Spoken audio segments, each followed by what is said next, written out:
Hola, muy buenas. Soy el alumno Juan Rodrigo Cortés Vargas del Salón 501 y en este momento voy a exponer el proyecto neoliberal en México. Esto comienza en 1982 a 1988. Es implementado por Miguel de la Madrid.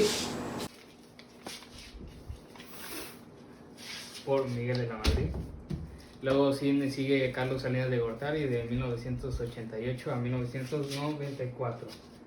Luego sigue de Ernesto Zedillo, que es de 1994 a el año 2000.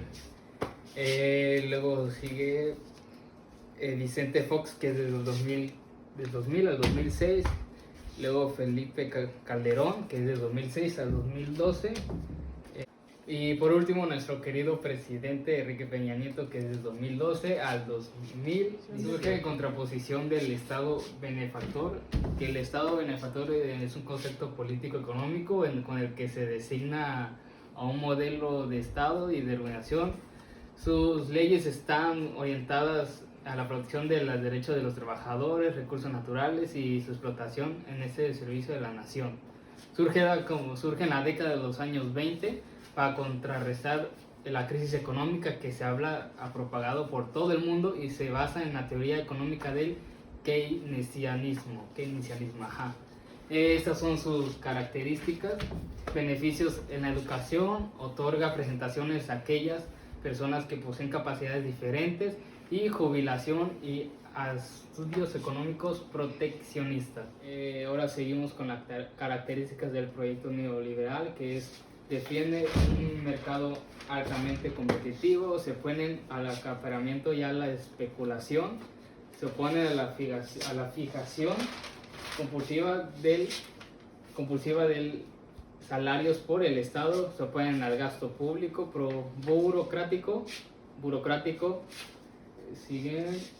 defiende el libre comercio internacional y también defiende la libertad de contratación del trabajo y la libre modalidad de los factores de producción. Luego seguimos con su implantación requerido. Esto se divide en tres partes, que es reformas constitucionales, los artículos, que son 4, que es el 3, que significa reforma que establece las modificaciones a la educación durante el mandato de Miguel de la Madrid. Se aprobó la modificación de este artículo, que se presentó a la segunda reforma adquiriendo la legislación de un espíritu socialista.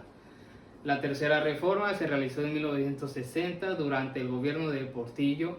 La cuarta reforma se realizó el 28 de enero de 1992 durante Salinas de Gortari, que decía que la educación será laica y no deberá favorecer ninguna doctrina religiosa.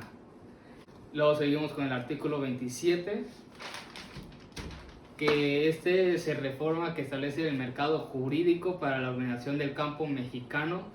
Habla de la propiedad de las tierras y aguas, litorales, mares, playas, así como el dominio y explotación de los recursos naturales. A este artículo se realizaron múltiples modificaciones, adiciones ante la reforma de 1993. Se creó con la finalidad de modernizar el campo y lograr que tuviera competitividad a nivel mundial. Sus objetivos fueron capitalizar el campo, promocionar seguridad jurídica a las tendencias de la tierra, crear condiciones buenas para la gente que trabaja para la tierra, establecer una ley que protegiera las leyes indígenas. Seguimos con el artículo 82, que son requisitos para sustentar el cargo del presidente. Este está muy corto, que es como ser mexicano 100%. El artículo 130, que conforma por las reformas propuestas del artículo 130 de la Constitución, reformula el primer párrafo con el propósito de conceder a la Federación solamente la capacidad para legislar en la materia. El Congreso de la Unión asigne responsabilidades y facultades a los estados y los municipios, dejando de lado al centralismo en la administración de la ley, cultos que hasta ahora ha estado vigente. Apertura al comercio externo. Esto se divide en tratados o acuerdos. El primer tratado fue el Telecán, que significa el Tratado de Libre Comercio de América del Norte. Es una zona libre de comercio entre Canadá, Estados Unidos y México. El tratado permite reducir los costos para promover el intercambio de bienes entre los tres países, así como algo pacífico. Y el GATT, que en siglas en inglés significa General Agreement on Tariffs and Trade, y en español significa Acuerdo General sobre Aranceles Aduaneros y Comercio. Es un acuerdo comercial que comenzó en 1947, firmado entonces solo por 23 países.